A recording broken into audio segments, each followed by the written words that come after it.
बिस्मिल्लाहिर्रहमानिर्रहीम अस्सलाम वालेकुम। मैं सिकंदर हैदर और आप देख रहे हैं इलेक्ट्रिकल उर्दू ट्यूटोरियल्स चैनल। दोस्तों, आज की वीडियो में हम कुछ क्वेश्चंस के कुछ आंसर भी देंगे और कुछ रिव्यू भी लेंगे, आप लोगों से बातें भी हो जाएगी। तो चलिए शुरू करते हैं। सबसे पहले हम बात करते हैं, हाँ, हमारा एक दोस्त है बिलाल अहमद, और बिलाल अहमद कहते हैं कि भाई मीटर की रीडिंग कम करना है, तरीका बताओ। भाई मीटर की रीडिंग मुझे तो पता नहीं है, और अगर आपको कम करनी है तो अपना लोड कम करो ना। बहरहाल अगर मुझे कोई ऐसा तरीका पता लग भी गया तो मुझे तो जेल नहीं जाना होगा, अगर जेल जाना होगा तो फिर मैं बता दूंगा। बहरहाल मुझे भी कम करना है, तरीका ढूंढ रहा हूँ।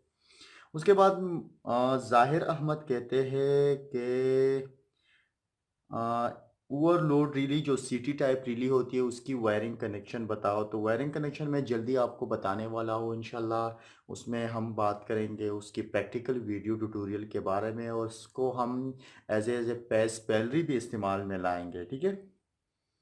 उसके बाद हमारे साथ है दीपक कुमार। दीपक क्या कहते हैं, एक बल्ब है, चार स्विचों से कनेक्शन करना होगा, चार जगहों से ऑन ऑफ होना चाहिए। हाँ बताइए, 7 दिन का समय है, नहीं तो हम आपको बता दें। भाई ये तो चैलेंज हो गया। तो ये कहता है कि भाई एक बल्ब को आपने करना है कंट्रोल, और वो भी करना है चार जगहों से, यानी चार स्विचों से, और वो लाइट होना चाहिए हर जगह से ऑन ऑफ। तो ये तो एक सिंपल कनेक्शन है, जल्दी मैं आपको बता दूंगा, 3 जगहों से भी बता दूंगा, 4 जगहों से भी बता दूंगा। बहरहाल चैलेंज पसंद आया, लेकिन ऐसे चैलेंज ना दिया करें, क्योंकि हम इतने तो है नहीं, इतना मुझे तो कुछ आता नहीं है कि मैं हर चीज़ के बारे में जानता हूँ, या किसी हर चीज़ के बारे में मैं गाइड कर सकता हूँ। लेकिन अपनी कोशिश करूँगा, अगर मुझे कोई चीज़ आती है तो मैं पीछे नहीं हटूँगा, और अगर नहीं आती है तो मैं कोशिश करूँगा कि उसे सीखूँ और आप तक पहुँचा दूँ। तो बहरहाल दीपक कुमार हमारे इंडियन से एक भाई है, और ये कहते हैं कि आप बताओ। तो ये इसका पूछने का अंदाज़ मुझे पसंद आया, क्योंकि इसमें चैलेंज देकर बात अगर ये निकालना चाहता है कि कैसे होता है, तो मैं आपको बता दूंगा। और अगर आपको ये चीज़ आती है ख़ुद को और आप चैलेंज कर रहे हैं, तो मैं आपको ये मैसेज देना चाहता हूँ कि अगर आपको कोई चीज़ आती है तो लोगों को सिखाओ, क्योंकि सीखना सिखाना अच्छी बात है, ठीक है। उसके बाद है हैंड्सअप होंक को सोलर वाटर हीटर के बारे में। तो सोलर वाटर हीटर के बारे में अभी मेरे पास कोई सोलर वाटर हीटर है नहीं है। बहरहाल अगर किसी जगह पर मैं जाऊँ या मुझे ऐसा सोलर वाटर हीटर मिल जाए, तो मैं उस पर एक वीडियो बना दूंगा और उसकी वर्किंग प्रिंसिपल के बारे में भी बता दूंगा, ठीक है। उसके बाद हमारे साथ कौन है भाई, हाँ हिरिश है। हिरिश कह रहे कि हिरिश जोशी है, एक्सप्लेन हाउ टू सेलेक्ट कॉफ cable in copper and aluminium when load is 50 kilowatt, 415 volt. तो ये कह रहे हैं कि कैसे हम कॉपर या एल्यूमिनियम में केबल को सेलेक्ट कर सकते हैं। तो ये ऐसा क्वेश्चन है कि ये हमें पूरी कैलकुलेशन करनी पड़ती है। और दूसरी बात यह है कि अगर आपको कॉपर या एल्यूमिनियम चॉइस करना है, तो उस हवाले से फिर आपने अपने केबल के साइज़ को पकड़ना है, और साइज़ के साथ उसकी क्वालिटी को पकड़ना है। तो इस हवाले से मैं पहले भी बात कर चुका हूँ कि हर एक कंपनी जब केबल बनाती है तो वो केबल की रेजिस्टेंस प्रोवाइड करती है, उसमें वो पेज ड्रॉप प्रोवाइड करती है, वो कितना लोड उठा सकती है। तो डिफरेंट कंपनीज डिफरेंट क्वालिटीज़ बनाती है, यानी साइज़ तो एक ही होता है लेकिन क्वालिटीज़ डिफरेंट हो सकती है। बहरहाल इस हवाले से भी मैं जल्दी आपको वीडियो देने वाला हूँ, लेकिन अभी क्या है कि मैं थोड़ा मसरूफ़ हो अपने घर के कामों में। उसके बाद है इकरामुल हक। अ, भाई थर्ड वाली समझ नहीं आई, कौन सी वाली थर्ड वाली समझ नहीं। हाँ, कनेक्शंस मैंने बताया था, टू वे स्विच का जो सीढ़ियों की वायरिंग है, तो उसमें मैंने कुछ 3 तरीके कहा था, लेकिन ये दो आपस में थोड़े सेम है और तीसरा थोड़ा डिफरेंट है। तो उसको तीसरा वाला समझ नहीं आया, और तीसरे वाले में मैंने कुछ न्यूट्रल और पेस दोनों दिए थे। तो आप इकरार लो, एक कौन भाई है, इकरामुल हक भाई।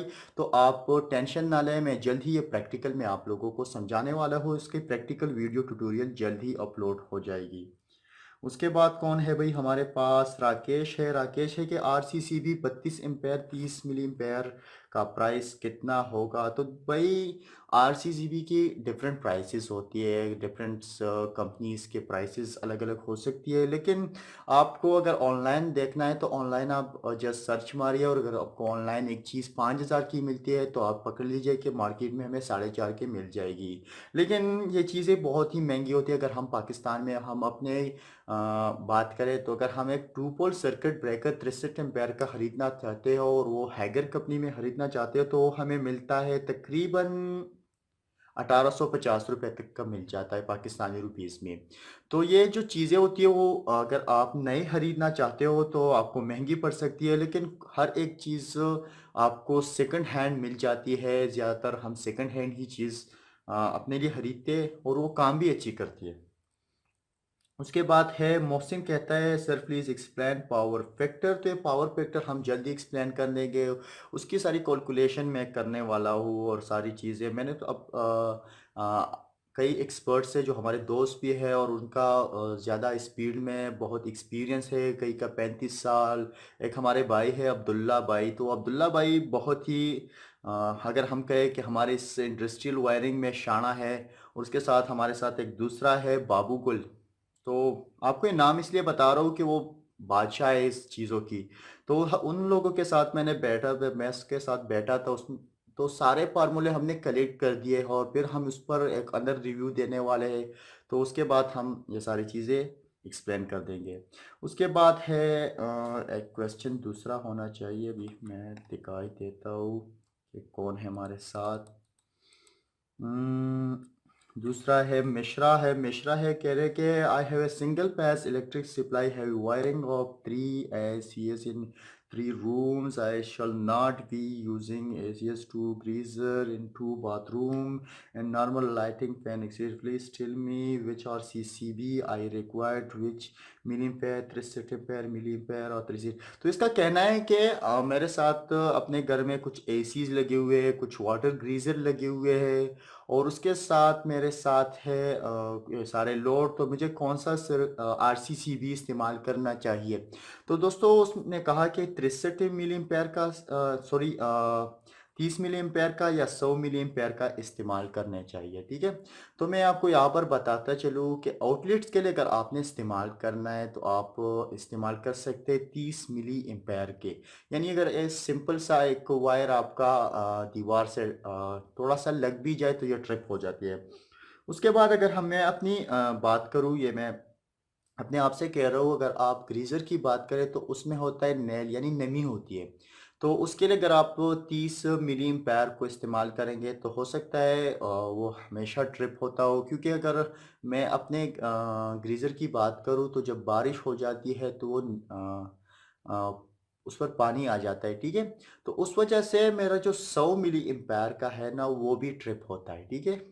तो ये प्रॉब्लम हो सकती है आप लोगों के पे साथ भी, ठीक है। उसके बाद है शहजाद कह रहे हैं कि अस्सलाम वालेकुम सर, 3 फेस की वायरिंग में ऐसे इस्तेमाल सकते हैं। तो ये इस्तेमाल बात करें डबल पोल डबल थ्रू रिली के बारे में कि हम ये 3 फेस सिस्टम में इस्तेमाल कर सकते हैं या नहीं कर सकते।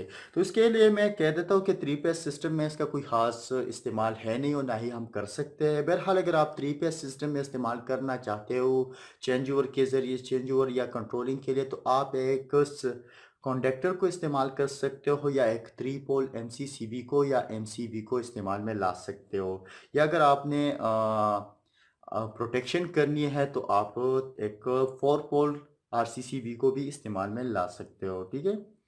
उसके बाद है शादात हुसैन कहता है sir give me solar charge controller inverter battery calculation tutorial. तो इंशाल्लाह ये ट्यूटोरियल मैं आपको जल्द ही दे दूंगा कि जैसे कैसे आपने चार्ज कंट्रोलर को लगाना है या चार्ज कंट्रोलर कितना होना चाहिए, कितने एम्पेयर का होना चाहिए, उसके साथ बैटरी को कितने सोलर पैनल की ज़रूरत होती है और इन्वर्टर कितने एम्पेयर पर छोड़ना चाहिए, ठीक है। तो इसके साथ वो प्रोटेक्शन सिस्टम, ताकि अगर सोलर पैनल चार्ज कर रहा है बैटरी को और आपको आगे आ जाए बिजली तो आपको एक को कट ऑफ करना हो, तो ये सारी चीज़ें मैंने मेरे ख्याल से मैंने इसके हवाले से एक डायग्राम भी बना लिया है जो आधा बन चुका है, लेकिन उसमें ज़्यादा काम है, उसका सारा कैलकुलेशन भी तैयार करना है, तो फिर आपको मैं इंशाल्लाह जल्दी प्रोवाइड कर देने वाला हूँ। लाल मोहम्मद कह रहे अस्सलाम वालेकुम, तो मैं कह रहा हूँ वालेकुम अस्सलाम। भाई इसके साथ बस बार स्टिल फर्म को कंट्रोल वायरिंग, तो ये कुछ प्लॉट स्विच के साथ कुछ बस बार का कनेक्शन पूछ रहे हैं मेरे ख्याल से, तो वो भी हम इंशाल्लाह अगर प्रैक्टिकली करेंगे तो वो हम बता देंगे, ठीक है। उसके बाद है अंजू राना, भाई 100 HP की मोटर में कौन सा स्टार्टर यूज़ किया जाता है, तो अगर हम जनरली अगर हम आजकल देखें तो 100 HP के लिए कई तरह के स्टार्टर इस्तेमाल करते हैं, कोई 220 कोई 250 एम्पेयर तक का इस्तेमाल कर लेते हैं, 250 तक ज़्यादा इस्तेमाल होता है, ठीक है। लेकिन इसकी एक अपनी कैलकुलेशन है कि कौन सा आपने स्टार्टर इस्तेमाल करना है, कौन सा नहीं इस्तेमाल करना है, तो उस हवाले से मैं इंशाल्लाह जल्दी आपको कैलकुलेशन देने वाला हूँ। जैसे कि मैं 3 पेस की कैलकुलेशन अभी देखनी है, तो जब वो 3 पेस की कैलकुलेशन देंगे तो ये सारी चीज़ भी उसके साथ डिस्कस कर लेंगे। उसके बाद है नारिया जान है, कोई और है? हाँ sir, this video is not but full connection video send sir starting MCB conductor हुआ लोड रिले इंडिकेटर एमीटर, तो ये हमारे साथ लोड स्विच के साथ ये सारी चीज़ें चाहती है कि स्टार्टर उसके साथ लगा हो, एमसीबी लगा हो, कंट्रोलर लगा हो, तो ये पुश बटन लगे हो, तो ये सारी चीज़ें मैं आपको इंशाल्लाह प्रोवाइड कर दूंगा। डायग्राम भी मैं बनाऊंगा, डायग्राम जब बन जाएगा तो भी आप लोगों के साथ मैं एक्सप्लेन कर दूंगा। उसके बाद है सादिक, सादिक क्या कहते हैं, थैंक यू सर वीडियो के लिए। सर एक बात पूछना चाहता हूँ, एनर्जी मीटर से पहले सर्किट ब्रेकर क्यों नहीं लगाया जाता है? या ये पूछना चाहता है, ये सादिक तो नहीं पूछ रहा है, हाँ ये हरी पूछ रहा है। हरी पूछ रहा है कि सर्किट जो एनर्जी मीटर है उससे हम पहले सर्किट ब्रेकर क्यों नहीं लगाते। तो अगर बात की जाए सर्किट ब्रेकर लगाने की, तो अगर कंपनी वाली सर्किट ब्रेकर लगाएंगे तो उससे बिजली चोरी करने का ज़्यादा खतरा होता है, यानी ज़्यादा अच्छा हो सकता है, इसलिए ये मेरे ख्याल से नहीं लगाते। अगर लगाते हैं तो फिर आप अपने घर में आसानी से काम कर सकते थे। अगर आपने बिजली ऑफ करनी होती है तो एनर्जी मीटर में आप भी काम कर सकते हैं। लेकिन ज़्यादातर होता है कि जो एनर्जी मीटर लगाने का काम होता है ये कंपनी का होता है, तो वो ज़्यादा समझती है कि एमसीबी अगर हम लगाएंगे या उसके पहले हम सर्किट ब्रेकर को लगाएंगे तो बिजली चोरी भी हो सकती है और भी कुछ हो सकता है। तो बहरहाल इसमें तो हमने कुछ करना नहीं है, हमने एनर्जी मीटर को क्या करना है, उसको कनेक्शन तो हमने करनी नहीं, हमें अपने घर में वायरिंग करनी है, तो वो जाने और उसका काम। हाँ सादिक क्या कहते, sir please make a video that how to design a earth system and you already said that I will make a video about its, तो मैंने तो कहा था कि मैं इसके बारे में वीडियो बनाऊंगा और इंशाल्लाह बनाऊंगा ज़रूर। लेकिन क्या होता है कि अर्थिंग सिस्टम ज़्यादातर लोग कर लेते हैं, जब हम चले जाते हैं तो अर्थिंग सिस्टम हुई होती है, लेकिन उसका प्रॉपर तरीका क्या है, तो ये हम डिपेंड करता है जगह के ऊपर के जगह में नमी है या नहीं है, तो उस हवाले से उसमें हम कई टाइप्स के अर्थिंग करते हैं। यानी अगर किसी चीज़ किसी जगह में खुश्क जगह है और वहाँ पर आपने अर्थिंग करनी है, तो वहाँ पर आपको अर्थ प्लेट का साइज़ भी बढ़ाना पड़ता है, और फिर वो कैसे लगाना है, किस डायरेक्शन में लगाना है, कैसे नीचे आपने क्या डालना है उसके साथ, तो ये सारी चीज़ें हम प्रैक्टिकली आपको बताएंगे। लेकिन होने से अभी ये मैं नहीं कह सकता हूँ कि कब बताएंगे, क्योंकि जब हमें किसी बंदे का कॉल आएगा कि आपने अर्थिंग करनी है तो फिर मैं इंशाल्लाह आपको ये वीडियो प्रोवाइड कर दूंगा। अनिल कुमार कहते हैं सर एक वीडियो मोटर की बनाई, सर ये कैसे पता करें कि मोटर किस मोटर में कैपेसिटर लगाना है किस में नहीं।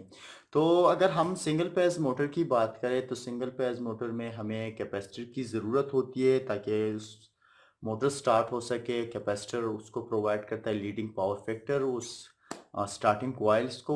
और अगर हम थ्री पेज की बात करें तो थ्री पेज में कैपेसिटर की ज़रूरत नहीं होती है, थ्री पेज में हम सिर्फ जो कैपेसिटर लगाते हो वो है पावर फैक्टर के लिए। तो अगर आपके पास सिंगल पेज मोटर है तो आप उसके लिए कैपेसिटर लगाएंगे। अब कई मोटरों में हमारे साथ स्टार्टिंग कैपेसिटर इस्तेमाल होते हैं, कई मोटर हमारे साथ रनिंग कैपेसिटर इस्तेमाल होते हैं और कई सिंगल फेज मोटर होते हैं जिसमें हमारे साथ स्टार्टिंग और रनिंग कैपेसिटर दोनों इस्तेमाल होते हैं। मोहम्मद नोमान कहता है भाई इसका ऑटो बनाओ जिसमें पुश बटन को लगाना ना पड़े, ठीक है। तो ये है प्लॉट स्विच के बारे में बता रहे हैं कि प्लॉट स्विच को ऑटो बताओ, तो ऑटो तो बिल्कुल सिंपल है। और प्लॉट स्विच के बारे में कोई और क्वेश्चन भी आए थे कि प्लॉट स्विच को आपने ऑटो कैसे लगाना है या कैसे इसको ऑटो बनाया ना चाहिए। तो मैं बताता चलूँ कि प्लॉट स्विच, अगर आपका प्लॉट स्विच की जो वायर है वो ज़्यादा साइज़ में बड़ी है और वो लोड उठा सकती है और आपकी मोटर का साइज़ छोटा है, यानी मोटर लोड में छोटी है, तो अगर आप डायरेक्टली एक प्लॉट स्विच के साथ उसको कनेक्ट कर दें तब भी आपका काम चल जाएगा। बहरहाल अच्छी बात यह है कि आप उसके साथ एक कॉन्डक्टर इस्तेमाल करें, एक स्टार्टर इस्तेमाल करें।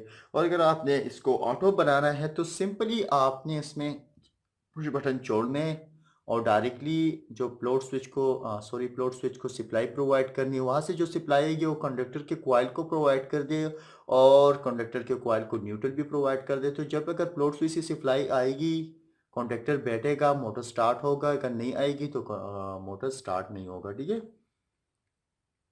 बहरहाल मैं इसके बारे में आपको वीडियो दे दूंगा कि कैसे इसे ऑटो बनाया जा सकता है। और ये मोहम्मद राशिद कहता है कि वाटर टैंक खाली होने पर ऑटो चलना चाहिए, ये भी बना देंगे, कोई बात नहीं है। Thank you. ये मोहम्मद राशिद है जो जो हमारे अच्छे सब्सक्राइबर है और ये बहुत सारे कमेंट्स करता है हमारे बारे में, तो थैंक यू। उसके बाद है please it's my kindly request to plot switch how to connect and control both upper and lower side. तो ये कह रहे हैं कि आप प्लॉट स्विच को ऐसा बताइए कि ये अपर साइड और लोअर साइड दोनों में काम करे, यानी अगर आपको एक मोटर को अपर और लोअर दोनों से कंट्रोल करना है तो उसके लिए आपको चाहिए दो प्लॉट स्विच।